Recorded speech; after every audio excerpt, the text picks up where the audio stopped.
What's up, everybody? Welcome to a new YouTube video. Today we're going to be talking about passive income for print on demand in a completely different way than what we're used to. You guys remember, I always talk about Redbubble. Redbubble has been something we have discussed heavily. But some things I've said about Redbubble is that, we don't own the Redbubble platform, right? We can get our accounts deleted at any time. It's happened to us before. It's happened to, when I say us, I mean the community, right?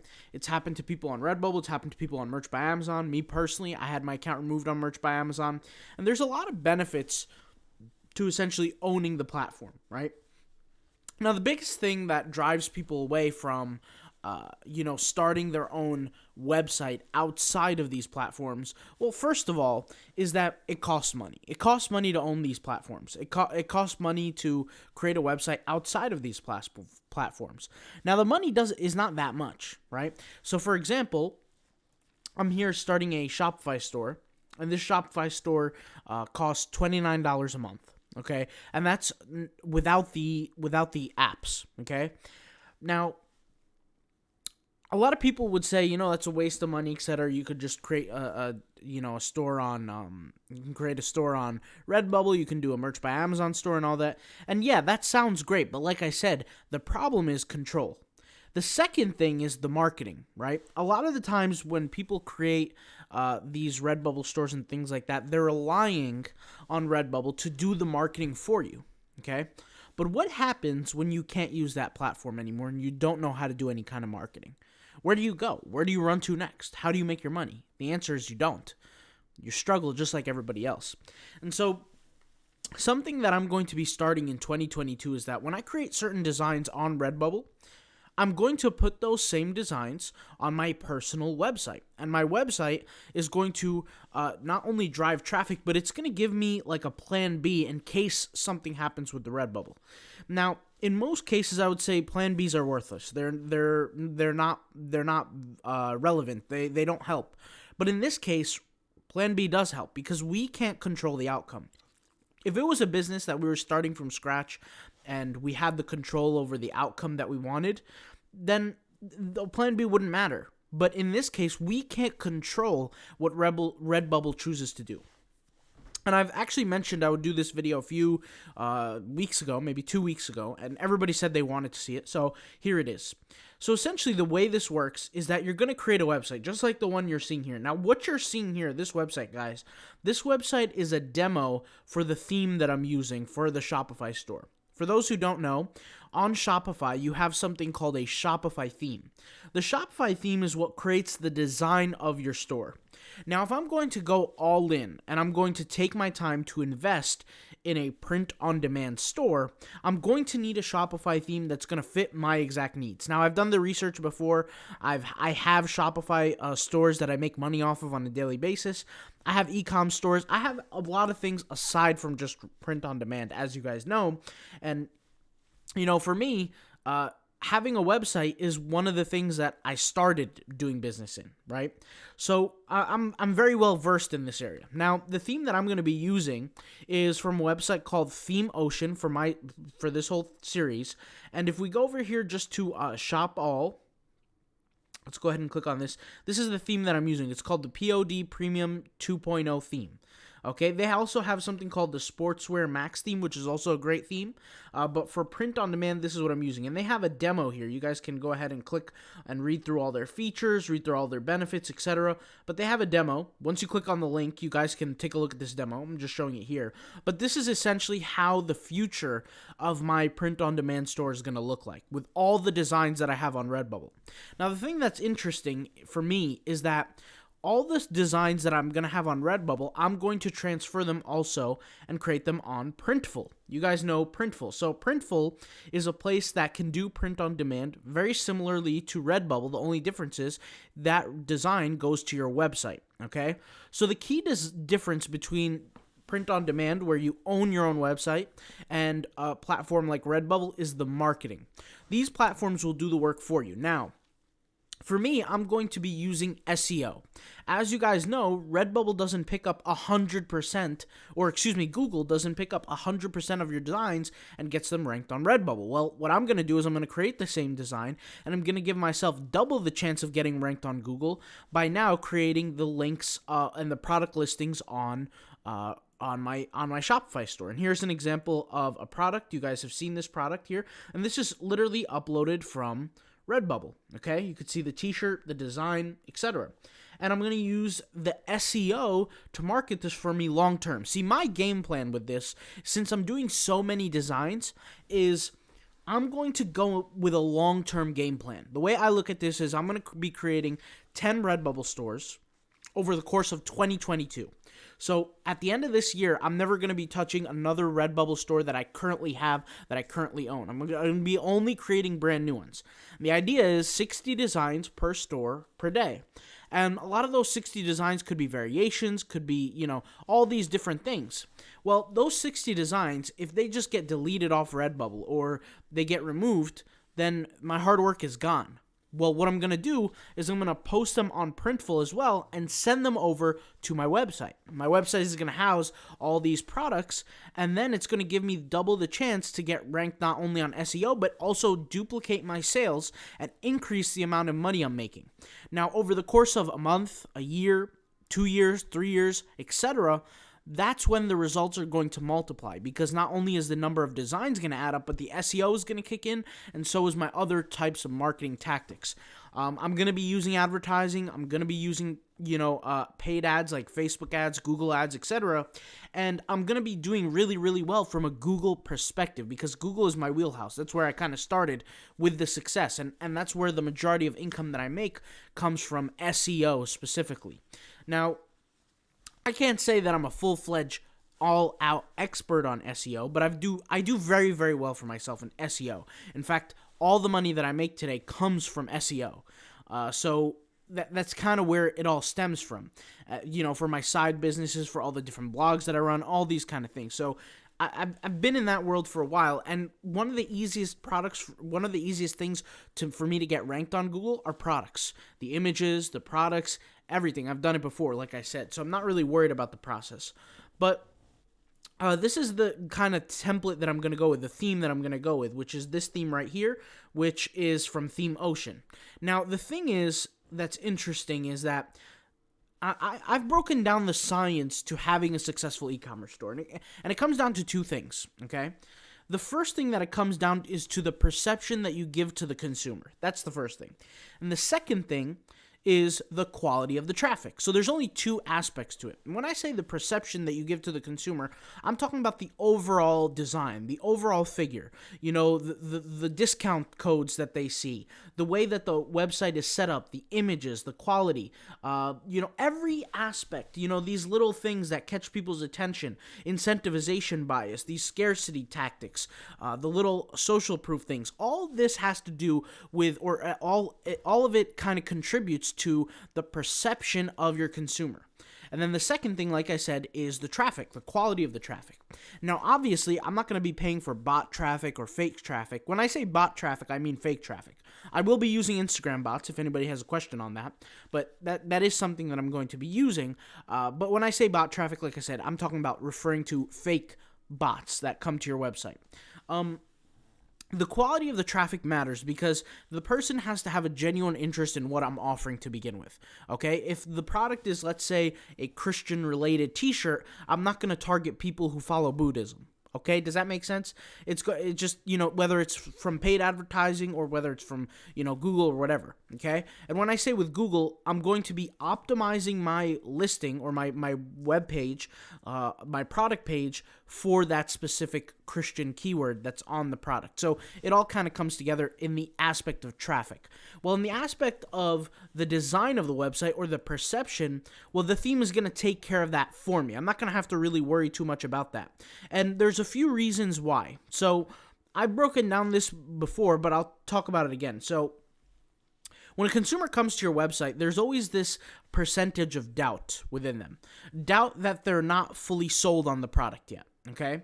And that's just normal. That's why it takes sometimes consumers 7 times for them to see your product before they purchase it. Well, what happens is a consumer, generally, if they see products and they just leave the website right away, it generally means that they don't have much interest in the products that you're selling, right? But if a consumer clicks on a certain product, what that tells us as marketers is that there is some level of interest here. Maybe this person is interested in this t-shirt, for example. Now, what happens is when they have interest, they're still on the fence of purchasing or not purchasing. What happens is they're going to start seeing these pop-ups. So-and-so bought this, so-and-so bought that, right? This is going to create what's called social proof. It basically boosts the amount of trust a consumer is going to have about a product, okay? The next thing they're going to see is they're going to look at the price, and they're going to see this line right here, right under the title of the product, which is X sold in the last X amount of hours. And so what this does is this creates a kind of a motivation within the consumer to kind of reassure them that this social proof is realistic. When it says so-and-so bought this, so-and-so bought that, like this little pop-up on the bottom left of the corner of the screen, and then we get this counter here that says X amount sold in the last amount of hours, these are what correlate with each other. They both make sense, right? They're correlational ideas. And whenever consumers see correlation on a psychological standpoint, you're winning from a sales purpose, from a sales standpoint, right? So now what this does is when they see this correlation, it creates something called trust, okay?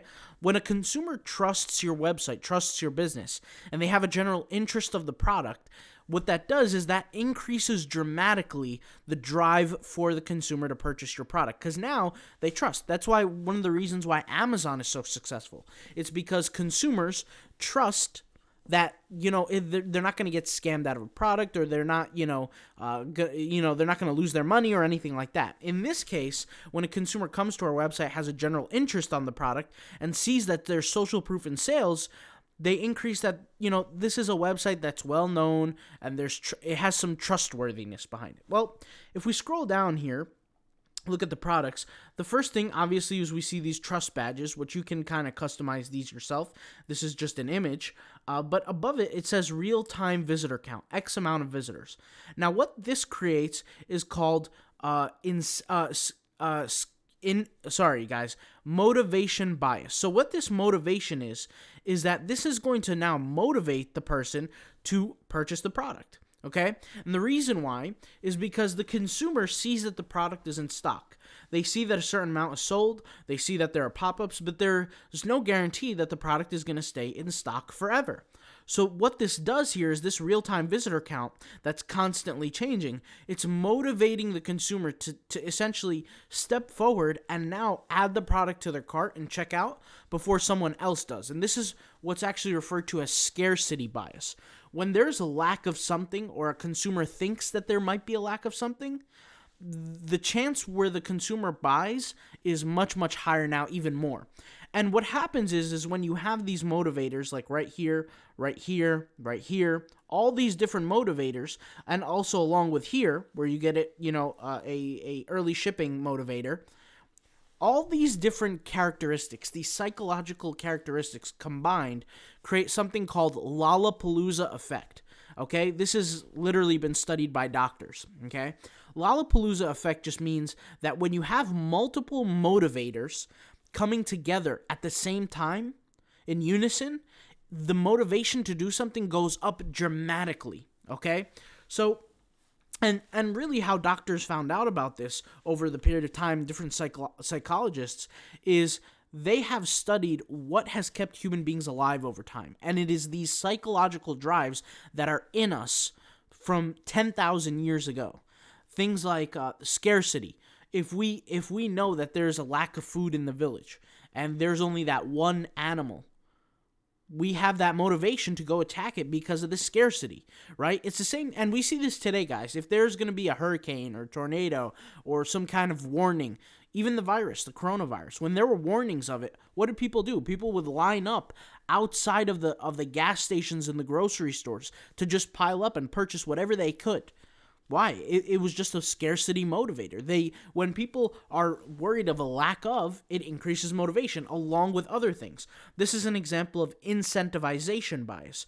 So incentivization just means motivator for them to purchase or to get something out of it. If you look here, it says order in the next 8 hours and 38 minutes to get by Saturday, blah, blah, blah. So what this is a motivator. Another motivator that this theme has, which is a really good benefit of this theme, is if I add this product to my cart, watch this.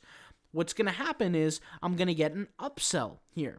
And so that what this upsell does is this is another motivator that's kind of like an impulse buy. You guys know when you go to the, like when you're at the the register at like a McDonald's and you order a burger and they say, hey, do you want fries with that? Do you want chips with that? Do you want French fries with that? Do you want a soda with that? This is essentially the same thing, right? It's a motivator. Amazon does this as well to boost the average order value of the sale, right?